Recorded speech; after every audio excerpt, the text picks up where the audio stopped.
Ole Miss volleyball fans excited for the first time to get a chance and sit down and chat with new assistant coach Beau Lawler. Coach, it's strange times right now. How have you been navigating the whole first-year assistant coach in a new program, quarantine, building chemistry, the whole whirlwind of what's going on? How have you been able to navigate that a bit? Yeah, I mean, just new world for sure, and it's a lot to take in, a lot to process, and taking over a new program is always a new experience, moving to a new city, but then dealing with a lot of other new circumstances as well. So may as well go big, right? Learn all at the same time. I'm really interested in your background. You played soccer in college. How did you find your way into the coaching profession in volleyball?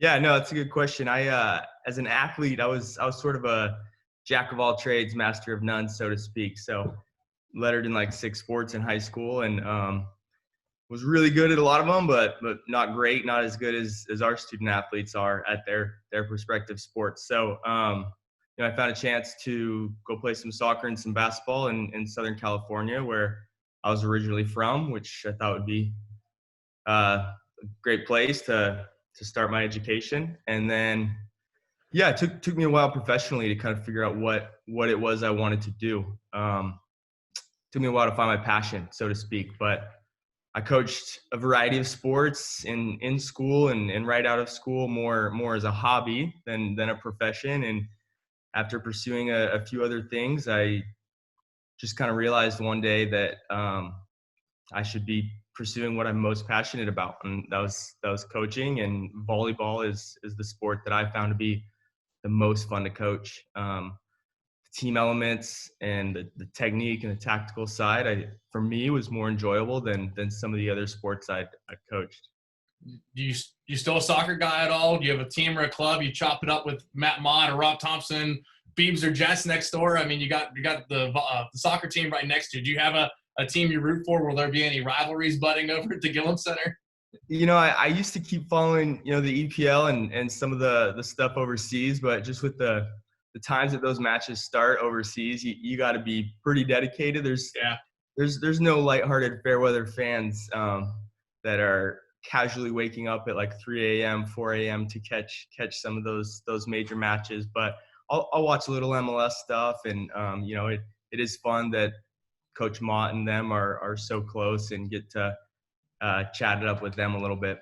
That's right. You're West Coast, so it would be 3 a.m. I have not kept up with it as much, moving from Eastern to Central time zone, so I feel your pain on that. You've been an assistant coach previously, but a lot of your experience comes in video breakdown, stat analysis, and you see sports more and more are analytical driven. Baseball's always been that way, football and basketball more so. How is volleyball, in the sense, adjusting to the analytical breakdown of the game?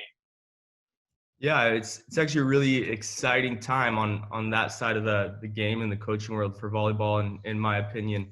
There's starting to be more resources and starting to be more education, and people are starting to dive a little bit deeper in some of the statistical analysis and video analysis that have existed in other sports for a longer time. So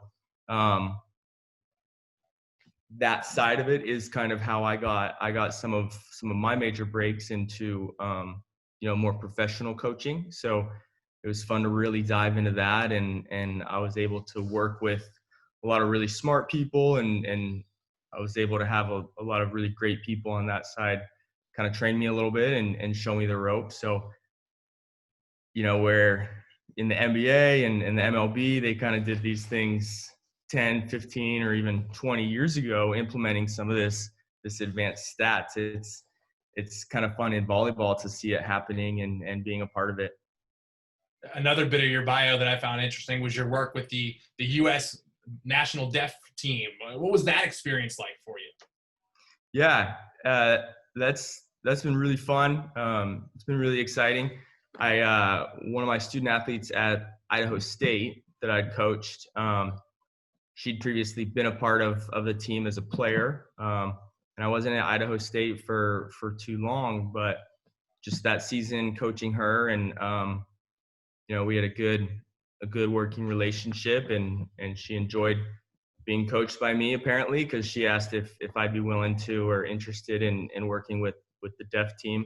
And the deaf national team sometimes doesn't have the best resources, so that can be a little bit of a challenge. But a lot of times in those situations, the people that are a part of it, they're doing it for the love of the game and because they have so much passion about it.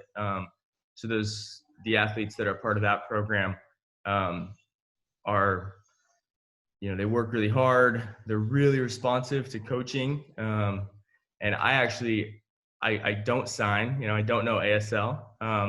So I was a little intimidated at first to go be a part of a program where communicating is tough. And, at times it makes you feel a little bit like, I don't know, an outsider or something like that, but they're really welcoming and they're really appreciative. And, we have a translator, and every tournament or every training session, I learn a little bit more ASL. But yeah, I was super grateful. Abby Garrity, my student athlete from Idaho State, asked me to come be a part of it. And it's one of the most favorite things I've done as a coach. Another program you've been around and a coach you've been around. Her name's Kayla Banworth. So you may know her more than a lot of us do. What kind of a coach is Ole Miss getting in Coach Banworth?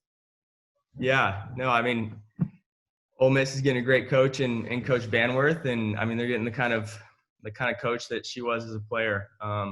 She is extremely driven. She works really hard, and I think one thing she does really well is establish good relationships with her student athletes.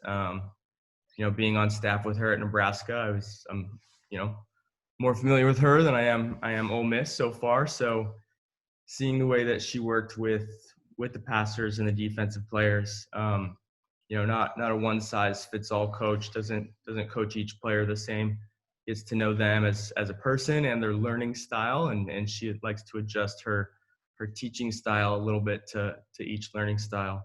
And then, everything else you'd expect from someone that has achieved what she has as a player and a coach.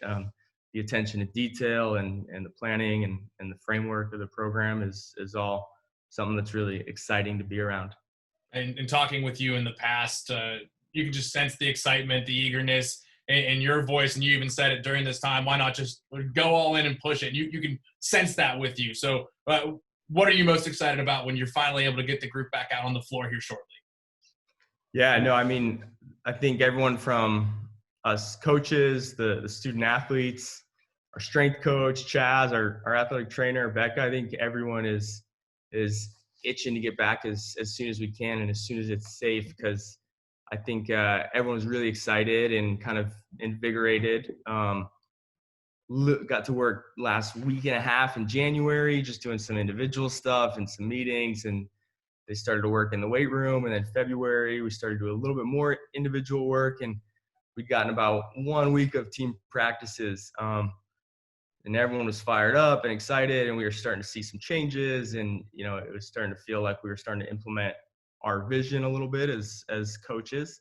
So that was really exciting. And then obviously everything got put on hold, which from the world standpoint, sports weren't the most important thing. It was right to get put on hold, but just the timing was a little tough right as we were rolling. So I think everyone's really excited to pick up where we left off and get back in the gym with each other. And we've got some incoming student athletes that I think are pretty killer as well. And so it'll be fun to add them into the mix and get going. Well, Coach, we're glad to have you in Oxford. Glad to see you and your staff get to work as we build towards the 2020 season. Thanks for stopping by and chatting with me for a little bit. No doubt. Thanks so much for having me. I'm excited to be here.